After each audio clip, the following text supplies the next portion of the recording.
ఐబొమ్మ మళ్ళీ వచ్చేసింది. కొత్త సైట్ తో పైరసీ జోరు పెంచింది. మ్యాటర్లోకి వెళ్లే ముందు మూవీ అప్డేట్స్ మరియు రివ్యూస్ కోసం మన ఛానల్ ని సబ్స్క్రైబ్ చేసుకోండి. తెలుగు చలనచిత్ర పరిశ్రమకు తీవ్ర నష్టాన్ని కలిగిస్తున్న పైరసీ భూతం ఇంకా ఆగలేదు. ఐబొమ్మ వెబ్సైట్ అడ్మిన్ ఇమ్మడి రవి అరెస్ట్ తో పైరసీకి అడ్డుకట్ట పడిందని అంతా భావించినా కొత్తగా ఐబొమ్మ 1 అనే పేరుతో మరో సైట్ ఆన్లైన్ లో ప్రత్యక్షమైంది. ఈ కొత్త సైట్ లో కూడా కొత్త తెలుగు సినిమాలు అందుబాటులో ఉంటూ ఏ మూవీ లింక్ ను క్లిక్ చేసినా డైరెక్ట్ గా మూవీ రూల్స్ లాంటి వెబ్సైట్లకు రీడైరెక్ట్ అవుతుంది. రవి అరెస్ట్ తర్వాత అఫీషియల్ ఐబొమ్మ సైట్ మూసివేయబడి క్షమాపణ కోరుతున్నట్లు ఒక మెసేజ్ అయితే వచ్చింది. ఈ కొత్త సైట్ ద్వారా పైరసీ యథావిధిగా కొనసాగుతుంది.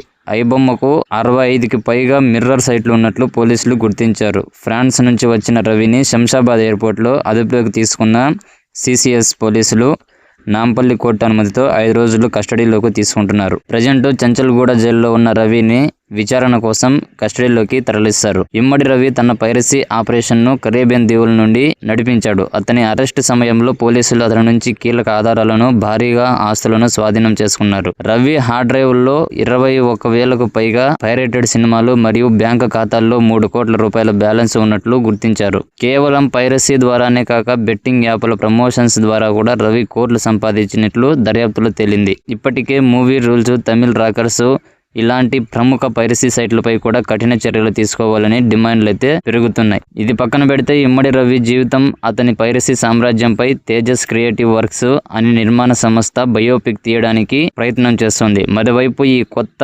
ఐబొమ్మ 1 సైటు ప్రత్యక్షం కావడంతో పైరసీని పూర్తిగా అరికట్టేందుకు పోలీసులు భవిష్యత్తులో మరింత కఠిన చర్యలు తీసుకుంటారా లేదా అనేది చూడాలి. దీనిపై మీ ఒపీనియన్ని కామెంట్ సెక్షన్లో తెలియజేయండి. అలాగే మూవీ అప్డేట్స్ మరియు రివ్యూస్ కోసం మన ఛానల్ని తప్పకుండా సబ్స్క్రైబ్ చేసుకోండి. Please do support.